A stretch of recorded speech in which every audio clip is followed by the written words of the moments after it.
Hello ladies and gentlemen, welcome to the Game Hub. I'm your host GamerK, and it's time for the final video of February before we head off to March break for more videos. This episode is going to be a little different. It's another top 13, but something that's really a game that I really enjoy, and who knew a Facebook game would get so much popularity? I mean, I sure didn't. I thought it was going to be like a one-time game, but Criminal Case came out November 15th, 2013. Just a day after yours truly's birthday. So, I honestly thought that it was a fun game. I mean, there are some pitfalls within the game, such as, in order to advance all the evidence, you need to pay cash. But for me, personally, I beat the first 11 cases of the game, of the first season, and then I started watching it on YouTube via a great YouTuber, Pitching Ace 88.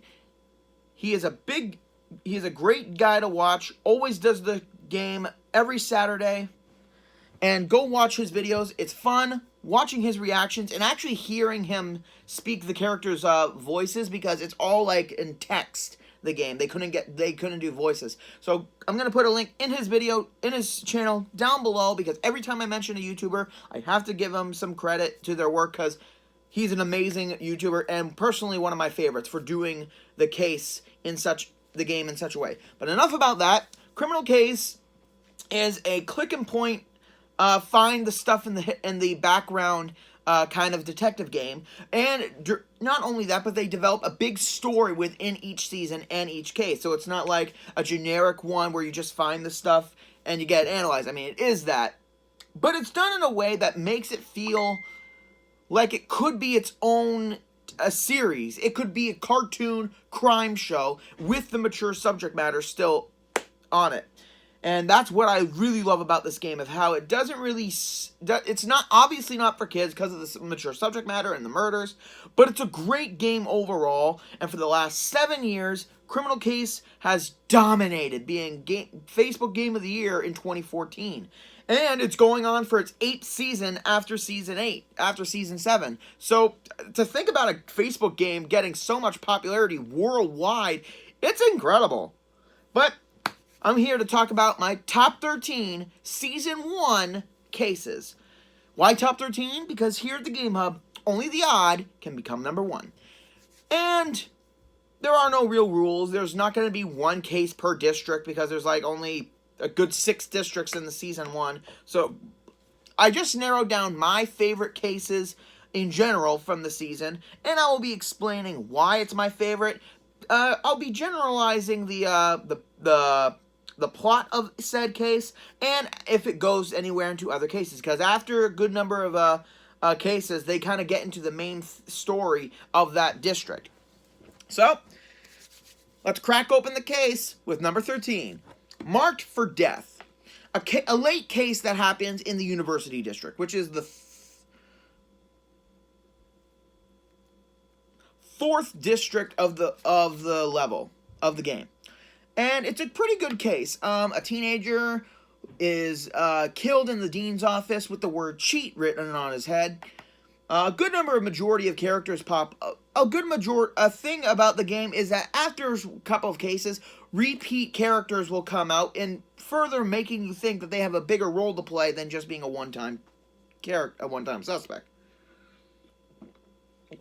And what I like about this case is that after identifying the artist, who is a hacker who helps us in cases during the university story, it is revealed to be our chief's granddaughter, Kathy. And I gotta like her. She's a cool character. And she makes a return in Season 5 for the conspiracy. I'll get to that when I get to Season 5's cases. But Kathy, overall, is a great character.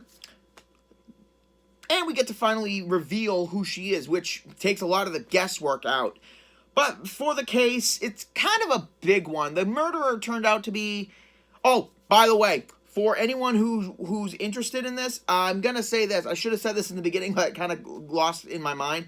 Spoiler for all the cases mentioned here. So if I mean, it's season 1, so if you haven't heard of Criminal Case, then that's okay. But if you know the game and you don't know these ones, then it sucks to be you. Spoiler alert, obviously. The murderer turned out to be the security guard of the university, Brian Vigman, I think his name was. I know I can remember all these names. He murdered the victim mostly because he was cheating. He was planning on cheating during the exam and giving the answers out. Not that much of a big motive, but this guy really sticks to rules. So, yeah, cheating, he murdered a teenager just because he was cheating. I think there was a case about that in other episodes of crime shows, but I can't really be sure. Another side note on this case is an escaped convict who we imprisoned in the 1st District escaped, so that was one of the side stuff of this area. Coming in at number 12, fashion victim, which appears during the second area of the second area. So basically, a fashion designer, Lucy Campbell, is found on display in the clothing store with the, you know those metal rods that that they put mannequins on? Yeah, she was impaled with that and put on display. And it's kind of it's not that big of a case. Like, it's a kind of a filler case because nothing really big happens. So I'm not going to really talk about that much. But the murderer was the mall cleaner, Otis Toole, I think his name. Yeah, I believe his name was. And this one gets on the list because of how bizarre, like, not bizarre or cringy, just blah. He murdered her because no one paid attention to him. No one even gave him a second thought. So he decided by murdering someone, he'd get some sort of notoriety. Yeah, it was one of those cases where you kind of sweep it under the rug. But it was a good case for me because it just showed that sometimes people are so delusional that they won't even have a motive to kill someone. And the obvious suspect goes under the radar because he's so ordinary. I love that about this case. Coming in at number 11, the Scent of Death, which happens in Maple Heights, which is the second last area of the season.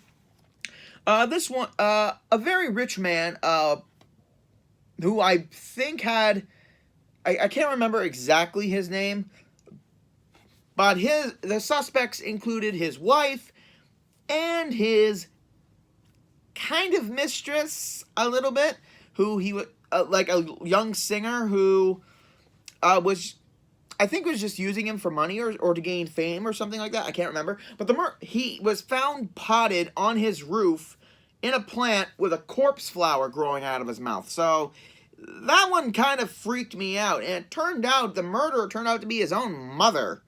The reason being was because I guess she wanted the fortune of her son, and he was going to put her in the loony bin. So she took some pantyhose and strangled him and had her friend, the gardener, carry him up to the roof so she could plant the corpse flower in his mouth. Luckily, the gardener didn't know he was dead. He just thought he was passed out. What really makes this case really cool is the absurdity of it. And also the suspects are really good, mostly because one suspect turned out to be dead in the next case, which was the victim's wife. So yeah, the case was pretty fun, and I enjoyed the use of the corpse flower in it, and all the little side notes of every suspect. That's what I love about this game. When you think it's going to go one way, it goes in another direction entirely. You can never really tell who's going to be the murderer. So, kudos. Coming in at number 10, Anatomy of a Murder, comes in the historical district, which is the third area of the season. Turns out a local author, Wilfred Turnscrew, so we go to the museum just for a regular day, and it turns out that the author is taxidermied to look like a caveman for the exhibit. Yeah, he was killed and taxidermied, which is terrifying to think about it. So originally the case goes towards a local hunter who's always had problems with authority, and he admitted to getting into an altercation where he knocked the victim unconscious. that's where we think it's going, but then it turns out it's the employee at the museum who really did the murder. Reason is because she noticed the an altercation between the victim and James Savage, the hunter, and she saw an opportunity. She realized that people didn't go to the museum as much because of Turnscrew's novels. They were more focused on that than looking at the museum exhibits. So she figured she'd taxidermy him alive, put him on display to be the ultimate exhibit. Because she got tired of having to sell museum badges because it was degrading. Another example of how they make the twist happen, where it was going against one suspect, but then again it goes there. I would love to have a case in the future where the murder is pinned, all the evidence points to one person, but then it's revealed that the person was framed. I would love that for the next season. So this episode, this case really makes me think, because again, like I said, it goes one way, then it goes to the other way. That's what I love about a crime game, especially this one. It does it really well. Command number 9, The Reaper and the Geek. From the University District during a comic convention, I really enjoyed this one. The victim was a conventioneer who was found impaled on a statue of a Reaper scythe. And I really love it. And normally in the game, we'd usually get like a partner to work with, who's a cop or a detective, like in every season. And then after season 1, we got 2 partners each for each season. But this one, we got to work with one of the lab techs because this was his realm. And the murderer turned out to be the convention organizer. The murder was an accident. She constantly had to tell the victim to lay off certain people and to calm down. He did not, and he was going to push her over the balcony because he was a jerk. She defended herself, he went over, and she decided to open the exhibit anyway, knowing his body was still there. So she got a good amount of jail time for that. Just goes to show, sometimes a cold-blooded murder can just be an accident, but it's also the intent of someone else after the fact that kind of causes the crime.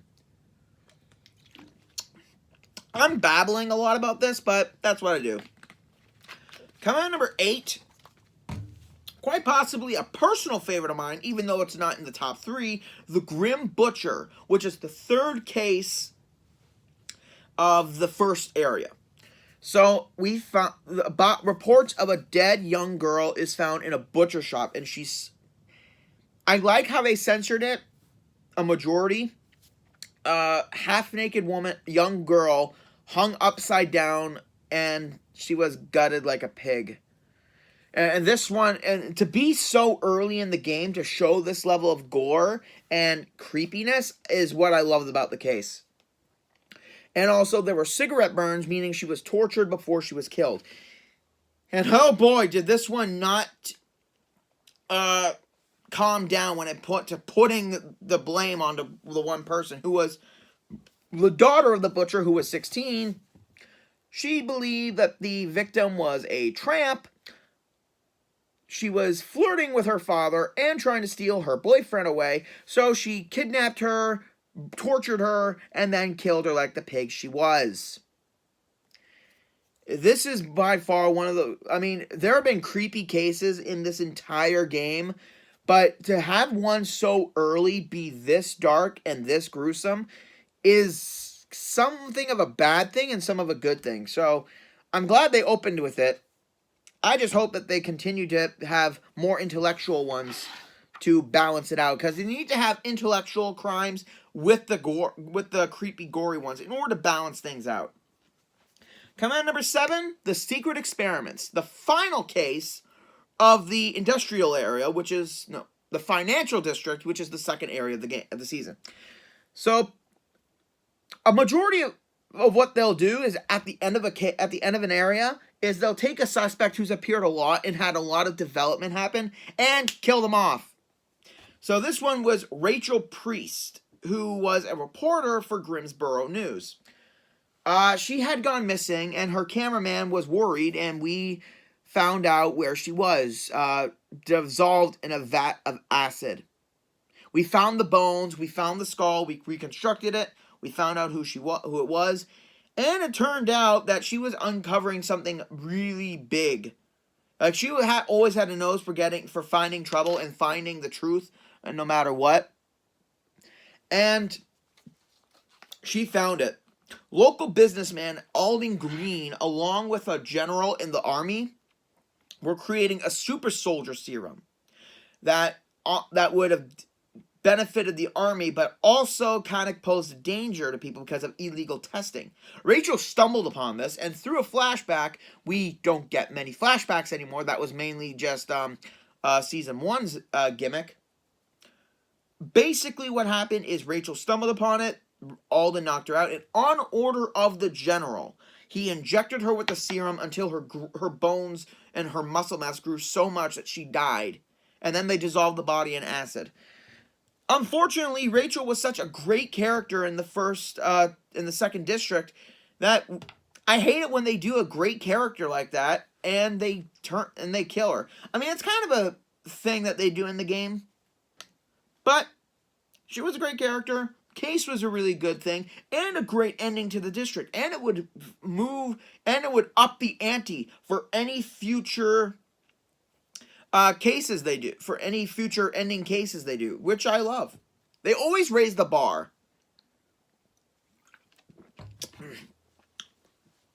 Coming on number 6, A Deadly Game. This one was by far, if you thought the Grimm Butcher was a creepy case, this one takes it up a notch. The second final case of the financial district. So we get a box in the mail that contained a human finger.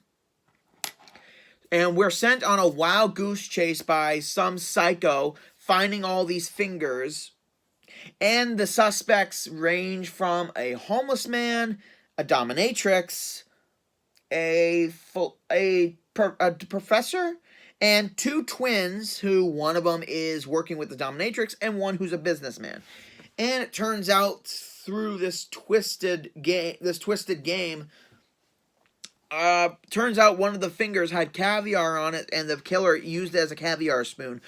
In order to identify the killer of each case, we are given certain evidentiary attributes that we find throughout evidence in throughout cases, and via interrogation, we find out facts about those characters. So once it's time to arrest the killer, we have to match up the killer profile with the attributes of each suspect, which I love. I love how they do that, and they don't just do like a basic thing like, what they did in the CSI games. This one takes a little bit more paying attention, because sometimes it can screw you up. But it turned out, and then afterwards, we get a message from the psychopath that in the creepy basement, there was a gift for us that wasn't there originally.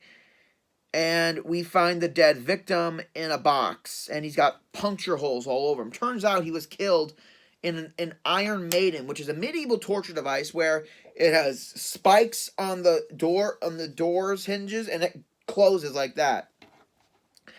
And the victim's liver was missing too.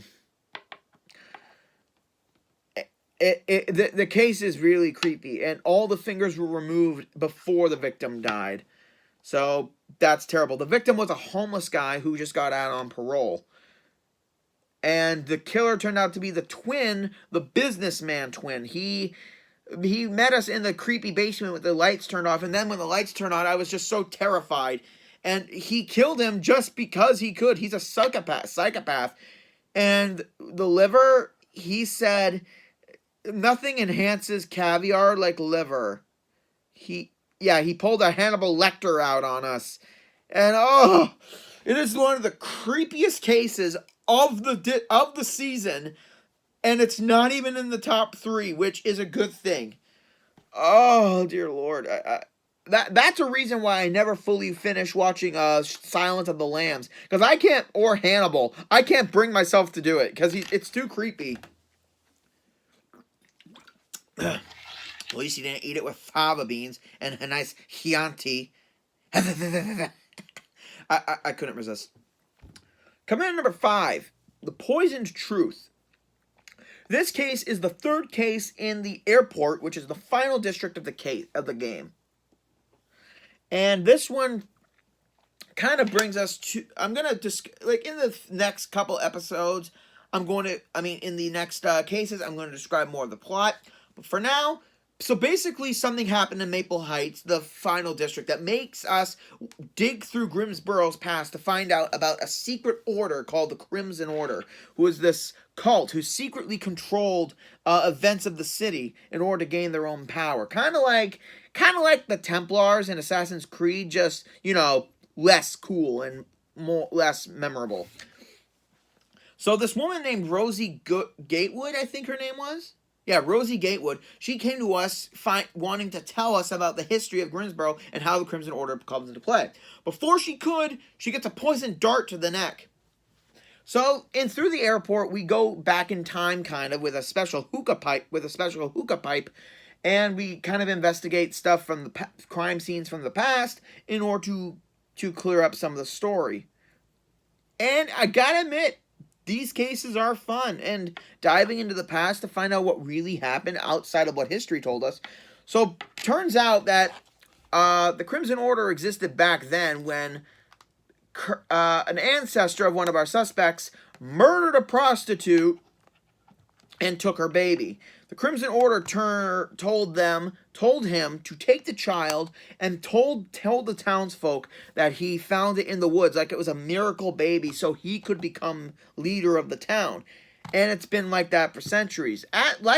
Just like the Templars, manipulating events in history in order to get their own means, in order to have a plant and to gain power.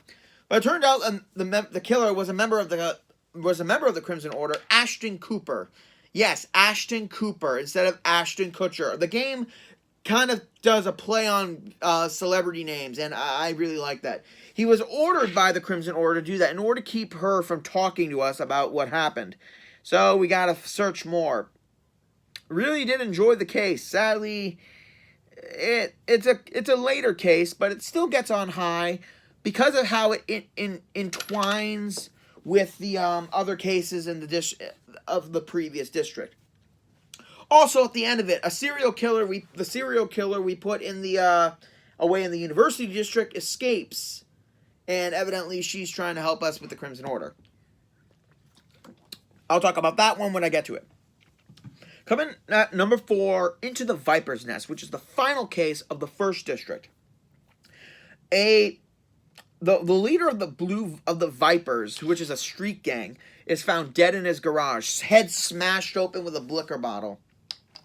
And all the suspects appeared. 1, 2, Sam, the homeless man, Ginger, the prostitute, Troy Baker, the leader of the Skulls, who is the rival gang of the Vipers, Ash Bison, who's second in command of the Blue Vipers, and Tony Marconi, local mobster, who throughout the industrial district, we've been trying to pin him on something because our partner has a grudge against him because he's always managed to slip away from justice of his mob schemes.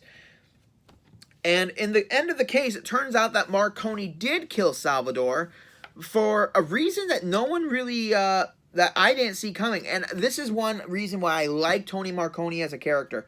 He killed the guy because he was assaulting the prostitute. And when I say assaulting, you all know what I mean. Even though Marconi is a mobster and kind of a ruthless dude when he needs to be, he's got one rule. You never hit women. And seeing that Salvador was going to do to Ginger, he acted in her self-defense. Even though he still went to jail, I still like him. He's one of the few criminal case suspects who I will always remember. Mostly because of the reason. Like, he didn't do it for himself. He did it to protect someone else. You don't hit women. And that's something I really like about him. Even though later in the season, he's kind of released. Oh, no, wait, he's not released. Never mind. I'm thinking of someone else. This was a great way to end a really long district. And for the most part, it kept it just up afterwards. It was a great way to cement what was going to be like a reoccurring theme in the season. So, great final case. One of my favorites. Coming at number 3, the Rorschach Reaper, the final of the university. So while investigating the cases of the university, we find out in 3 cases where 3 girls murdered. So 3 girls were convicted of murder. 1 killed her sister. 1 killed her best friend after bullying her best friend into wanting to be more friends with her, and 1 killing a friend who pretended to care about the environment, but was only doing it to gain popularity. Turns out that all 3 of them had no choice as to what they kept saying. And it turns out in all 3 crime scenes was a Rorschach test that we never collected, that went unnoticed. Literally, if you watch the 3 episodes, which is Murder on Campus, At the End of the Rope, and Spring Break Massacre, you will see a Rorschach test at every single location. And it turns out all 3 of these girls were hypnotized by the menace known as the Rorschach Reaper, who was a serial killer manipulating people into killing people who obviously had means in order to push them into murder. Which, honestly, is a great villain. I was hoping for a serial killer in the show, and they did not hesitate to deliver. So, at the final, it's the prom, and one of the previous suspects, Madison Springer, has been named prom queen. And taking a page from Miss Congeniality, her tiara is rigged to explode, and she dies. Which is a shame because she was one of my favorite characters of the season. Also, turned out that there was a Rorschach test at the crime scene too, and the Rorschach Reaper decided to kill themselves. And this case was mind-blowing. I had a theory of who the Reaper was, but I couldn't be sure. And during the chapter 3 of the game, each case is delved into chapters 1, 2, and 3 with an additional investigation at the end of solving the case. At number 3, we are told that if we talk to any of our suspects, the Rorschach Reaper will kill again. So that kind of makes it difficult. But luckily, as we investigate the other areas, we run into people who are not suspects and give us characteristics for the killer profile to all of our suspects. It turns out that psychology student Tessa Goodwin was doing this because of her thesis of the human mind and what prompts people to kill. So she manipulated these 3 girls to committing murder just to prove her thesis. And near the end of her interrogation, she hypnotizes Jones, who's our partner, into killing us. Luckily, Officer Ramirez hits him over the head with a frying pan and kind of stops that plan cold. And I enjoyed this district and the Rorschach Reaper in general. I love a good serial killer when it comes to this game, and they did not disappoint. And there were more serial killers in the other seasons, and this one just cemented what was going to be. They just raised the bar after this one. I mean, the bar was set very high with the Rorschach Reaper, but that character just elevated the rest of the serial killers in the game. Coming at number 2, There Will Be Blood, the final of the game. At the end, it turns out that our chief, that one I'll explain because that case is the number 1. So, one of the Aloki Native American tribe, one of the members who was a suspect in the second case of the airport, he's been murdered at a construction site with his hair scalped. Also, some of his blood was drank out of a chalice, which is only done by the leader of the Crimson Order. So we're really dealing with the leader here. And then after investigating, we find out that the mayor's mother is involved in the Crimson Order, and we arrest her. And evidently, Kathy, who's the chief's granddaughter, is also a suspect. And during that time, it turns out that we find out the relationship between her and our tech guy, and it's a beautiful moment to do in this case. And then after investigating the crime scene again, we find out a mass burial ground of old bones. And it turns out that's all the old Aloki tribesmen, and this bigger story is revealed. It turns out that the leader of the Crimson Order is the warden of the prison, Milton Grimes. as we confront him, he tells us the story of his ancestor, Solomon Grimes, who married the Aloki woman Anaya in order to cement a friendship between the Aloki and the Pilgrims. Sadly, this was all a ruse. That night, Solomon and all of his members killed all the Alokis because they found that there was a gold mine on their land. So they killed all those people just to get the gold so that the Crimson Order could have mass wealth going into the future, which evidently they did, and that was their base. And it turns out that a good majority of the crimes in this season were done because of this, such as, I'll get into it to the one in the next case. But and also what I loved is that even though the villain was trying to kill us, Ramirez came in again with a frying pan. The frying pan is a classic joke in criminal case for those of you who pay attention. And we pull a ruse to the other Crimson Order members, finding out that Alden Green, who was released in the previous district out of his murder charge, and the mayor, who was reelected, are also members of the Crimson Order. Turns out Rachel Green from the Secret Experiment, she uncovered more than just the super serum. She also found out more about the Crimson Order, and Alden was tasked to kill her, even though he originally stated the reason killing was because of the order of the Colonel, which is not true. Mayor was under arrest. Everyone was under arrest. This was a great finale to this case, to the season in general. However, there's one more case to be done, and this one really hits hard because every time I watch a show, I really develop a like for every character. Like, I feel like it's an actual show, this game. It all ends here. The final case of Maple Heights, which is the election. The re-election between the mayor, Mayor Johnson, and his opponent, Miss Price.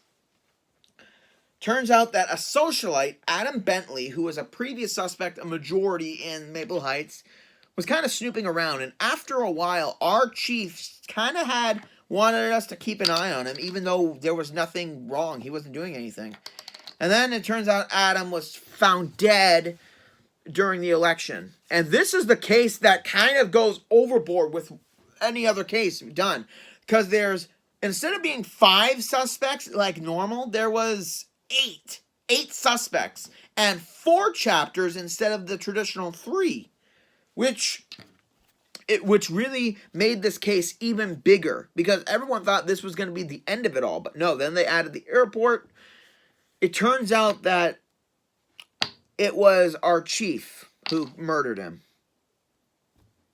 Seeing the scene go down where the player and Jones are conflicted that if it's the king, and the chief admits that he killed Bentley, and it wasn't to protect the mayor for anything, but before he can tell us, the chief puts his gun to his head and says he can't tell us anymore, that we'll find out the truth, and that it's been an honor serving with us.